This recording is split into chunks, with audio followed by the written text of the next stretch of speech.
हिसार के सभी पत्रकार एवं छायाकार मित्रों का धन्यवाद करता हूं।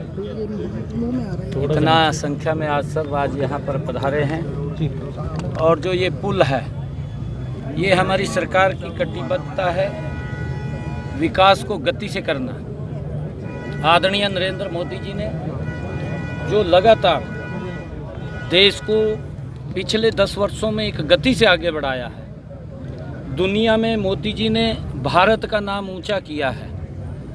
आज मुझे खुशी है कि जो ये पुल सेक्टर 1 और सेक्टर 4 को जोड़ेगा, यहाँ पर बड़ा जाम लगता था और ये ओवरब्रिज जो बना है इसके ऊपर लगभग ये सूर्या नगर से और सेक्टर 4 और सेक्टर 1 तक जोड़ने वाला, इसके ऊपर 68 करोड़ 68 लाख रुपए का खर्चे से ये पुल बना है।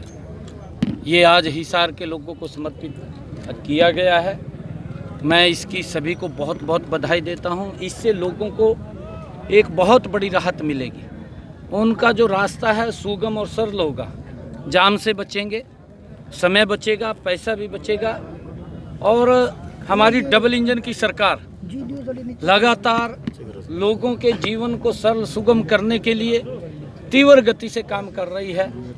तीसरी बार की ये सरकार और तीव्र गति से हरियाणा प्रदेश को एक समान रूप से विकास करते हुए आगे बढ़ाने का काम करेगी। मैं क्योंकि कांग्रेस झूठ का सहारा लेकर के लोकसभा के चुनावों के अंदर उन्होंने कुछ थोड़ा इस विकास के ऊपर ब्रेक लगाने की कोशिश की है, क्योंकि कांग्रेस भ्रष्टाचार को जन्म देने वाली पार्टी है, भ्रष्टाचार को बढ़ाने वाली पार्टी है कांग्रेस पार्टी। और कांग्रेस पार्टी ने झूठ का सहारा लिया, उस पवित्र संविधान का अपमान करने का काम कांग्रेस के लोगों ने किया है। आदरणीय नरेंद्र मोदी जी इस देश को संविधान के अनुरूप चला रहे हैं, कांग्रेस उस संविधान का सम्मान नहीं कर रही है। अब देश के लोग कांग्रेस के उस झूठ को भी पहचान चुके हैं। अगर देखें हरियाणा के अंदर कांग्रेस का सुपड़ा साफ कर दिया और महाराष्ट्र के अंदर कांग्रेस का सुपड़ा साफ हो गया। लोग अब समझ चुके हैं कि इनके झूठ के अंदर नहीं आएंगे और कांग्रेस के नेता अब हताश हैं। हताश ये हैं, सदमे में है कि मोदी जी की जो नीति है उनको कैसे रोका जाए। अब ये और नई कोई तरकीब लेकर के आएंगे। परंतु मैं ये कहना चाहूँगा प्रदेश के लोगों से, देश के लोगों से, इनकी चाल को समझिए। ये लोग, ये जो गिरगट होता है ना, एक गिरगट और रंग बदलता रहता है, ये गिरगट की तरह रंग बदलते हैं और रंग बदलते हैं तो कभी किसी रूप में आते हैं, कभी किसी रूप में आते हैं। कभी बोलते हैं कि यहाँ किसानों का शोषण हुआ है, कभी बोलते हैं यहाँ पर हमारे जवानों के लिए बोलते हैं और कभी खिलाड़ियों के लिए बोलते हैं। हमारे हरियाणा के लोगों ने जवानों को मुद्दे को जो ये लेकर के झूठ का मुद्दा लेकर के चले थे, क्योंकि अग्निवीर एक इतनी अच्छी योजना है जिसकी व्यवस्था हमने हरियाणा के अंदर की है।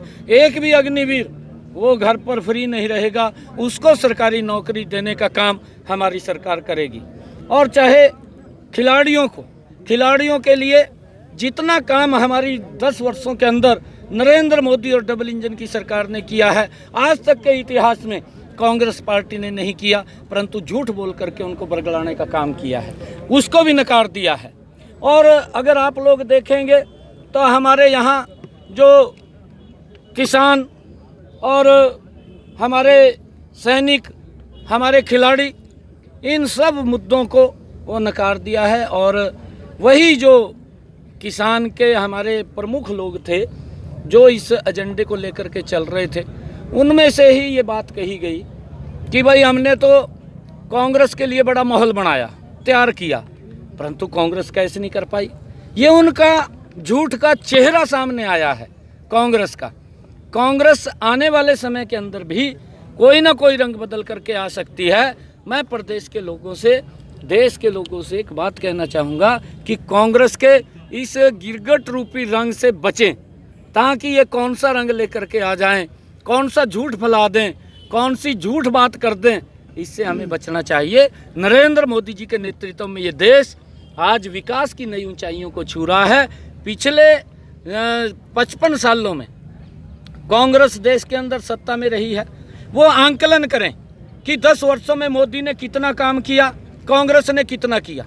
उसका आंकलन अगर करेंगे तो नरेंद्र मोदी 10 वर्षों के शासन में कांग्रेस के 55 साल के शासन के ऊपर भारी पड़ेगा। इतना जबरदस्त काम नरेंद्र मोदी ने किया है, इस बात को देश भी स्वीकार करेगा। आपने अपने संबोधन में कहा जाट कॉलेज में कि 2 लाख नौकरियां देने का लक्ष्य रखा है। बिल्कुल हमने कहा है, पक्की नौकरियां बिल्कुल देंगे ना, बिल्कुल देंगे।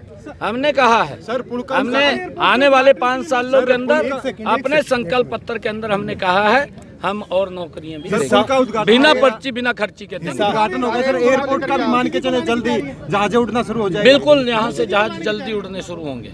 मोदी जी आएंगे क्या सर? मोदी जी आएंगे? ऐसा सुनने में आ रहा है कि मोदी जी आ सकते हैं। उनका तो आशीर्वाद है, उनके बगैर कैसे चलेंगे हम। सर महेश जी क्या कह रहे हो? अरे एयरपोर्ट के उद्घाटन के लिए प्रधानमंत्री मोदी जी को लाने की जरूरत है। बिल्कुल ले आएंगे ना, मोदी जी को लेके आएंगे। अरे मोदी जी तो कमाल कर रखा मोदी ने। सर एलिवेटेड रोड का एक प्लान बनाया गया था पिछले कार्यकाल में। एलिवेटेड रोड का एक प्लान बनाया गया था, लेकिन वो अभी सिरे नहीं चढ़ रहा है क्योंकि जाम की समस्या बहुत ज्यादा है। हमारे पीडब्ल्यूडी मिनिस्ट्री यही है जी, ये उसको गहनता से विचार करके देखेंगे और उसका जो भी कहीं समस्या होगी उसको दूर करेंगे ना। लगातार सर ये कहा जा रहा है कि विधानसभाएं हैं वो 100 से ज्यादा हो जाएंगी और कई जिले भी बनाए जाएंगे, तो इस बारे में क्या कुछ चर्चा चल रही है? नहीं, देखिए, क्योंकि 2026 के अंदर ये परिसीमन होगा और परिसीमन के अंदर कहीं न कहीं विधानसभाएं भी ज़्यादा होंगी, लोकसभा भी ज़्यादा होंगी।